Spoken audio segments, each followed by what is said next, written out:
मैं दीपक। मेरा ये वीडियो बनाने के पीछे का उद्देश्य सिर्फ इतना है कि मैं सरल भाषा में आपको कर्मयोग के बारे में बता सकूं, एकदम सरल, एक पारिवारिक भाषा में, ताकि बात समझ में भी आए और बात का असर भी हो। तो वो ये है कि मैं एक छोटा सा उदाहरण लेके चलता हूँ कि झाड़ू लगाना, और मैं उसके आखिरी में एक कहानी भी सुनाऊंगा, छोटी सी कहानी है, और उससे आपको ये भी समझ में आ जाएगा कि करना क्या है।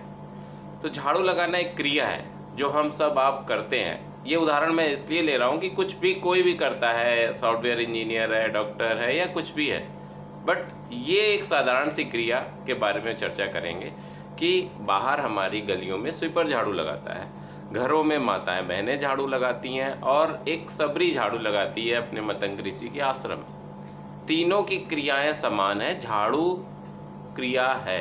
साधारण दृष्टि अगर देखें तो झाड़ू वो भी लगा रही है, वो भी लगा रहा है, और सबरी भी लगा रही है। तो अंतर कहाँ आ गया कि हमारे भावों में अंतर आ गया कि झाड़ू जो बाहर लगा रहा है उसके प्रति हमारा भाव दूसरा है, जो घर में माताएं बहनें झाड़ू लगा रही हैं उसके प्रति हमारा भाव सेवा का भाव है हमारा, और जो मतंग ऋषि की यहाँ सबरी झाड़ू लगा रही है उसके प्रति हमारा भाव श्रद्धा का भाव हो जाता है। तो ये भाव में अंतर कैसे आया?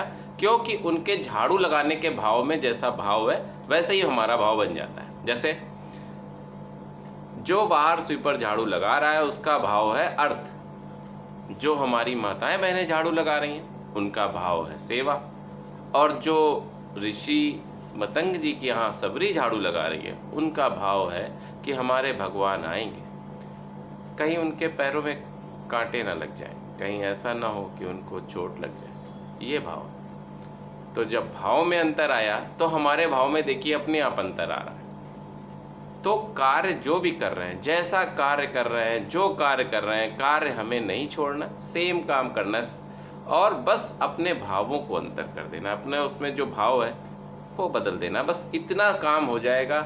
कर्म जो है वो कर्म योग में परिवर्तित हो जाएगा। जो भी कर्म है, जैसे कबीर जो बुन रहे हैं अपना कपड़ा, या रैदास जी जो अपना जूता सिलने का कार्य कर रहे हैं, कार्य तो दोनों ही लोग कर रहे हैं, लेकिन उन्होंने अपने कार्य को कर्म योग में परिवर्तित कर दिया। और एक जो कहानी की बात है वो कहानी है शिवाजी महाराज की और उनके गुरु समर्थ रामदास जी। समर्थ रामदास जी भिक्षा मांगते थे, और शिवाजी अपने महल से उन्होंने देखा, छत पे थे, कि अरे गुरुजी भिक्षा मांग रहे हैं। तो उनसे एक सहन सा नहीं हुआ, वो नीचे आए और उन्होंने एक चिट में कुछ लिखा और उनकी भिक्षा के कटोरे में डाल दिया।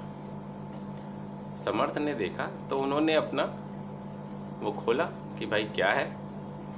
जब वो देखते हैं कि उसमें उन्होंने अपना सारा राजपाट, उसमें लिखा था कि मैं अपना सारा राजपाट, अपना सारा वैभव, अपना सारा धन, सब प्रवृत्ति, सब आपको दे रहा हूं।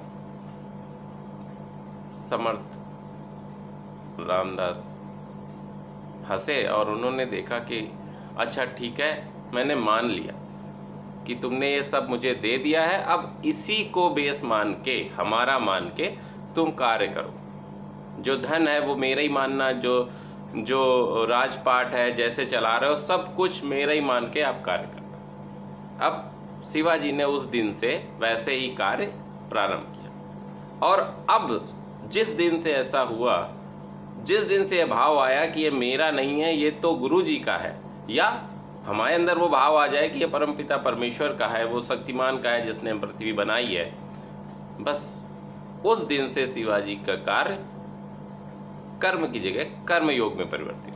बस इतनी सी बात थी, और इसी के साथ मैं अपनी वाणी को विराम देता हूँ। धन्यवाद।